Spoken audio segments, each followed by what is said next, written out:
Lifting and rigging. While working on a mine site, you may find yourself doing work that requires lifting and rigging.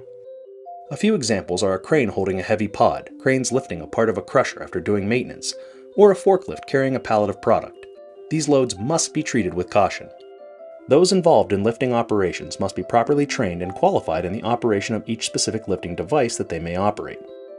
This includes knowing and understanding the operation of such equipment, which also includes lifting capacities of their machine or vehicle and how to properly rig as well as rigging of the material to be lifted. Let's have a look at some of the highest risk lifting and rigging tasks you may encounter in an aggregates facility. Any lift requiring a loader or mobile overhead or truck crane. Tandem lifts. Tandem lifting is where multiple cranes are used to lift an object. This may be done when you don't have access to a larger crane and need two for a large component. Any item needing to be rigged. Common situations when lifting and rigging may be required include lifting equipment to a platform, installing an engine into a piece of mobile equipment, or replacing a liner on a crusher. There are specific critical controls which can keep you safe when working around lifting and rigging.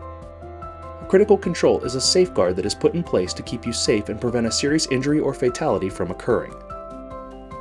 Only qualified or certified crane operators, riggers, and signalmen with required experience for the lift can be used.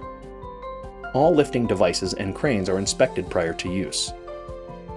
Look for cracks or stretching metal as well as frayed straps. A lift plan will need to be conducted if the lift exceeds 75% of the rated capacity at the configuration used. For example, if the crane's weight limit is 2 tons and you have a load that is 1.5 tons or more, you'll need a lift plan. The lift requires the use of more than one crane.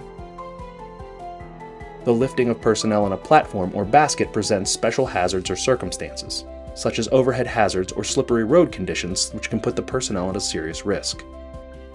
Determine the weight of the load being lifted before specific rigging equipment or hardware was used or installed. A manufacturer's note will have it reported in the manual. Always use non-conductive taglines to guide loads.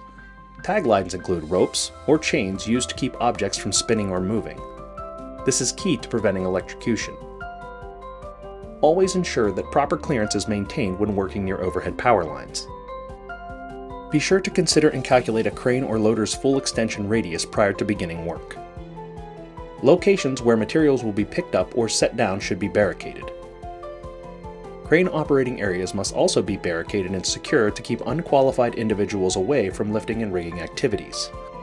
Bottom line, have a specific area for your lift and equipment. The operator is responsible for making sure it and any of its components don't go outside the barricade. Prior to outrigger deployment for mobile crane operations, ensure there is proper space and that ground conditions are acceptable.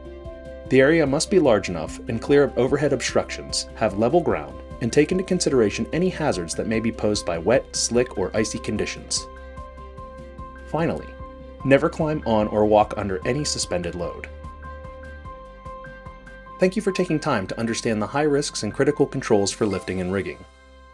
It's important you remember them as you work on any property.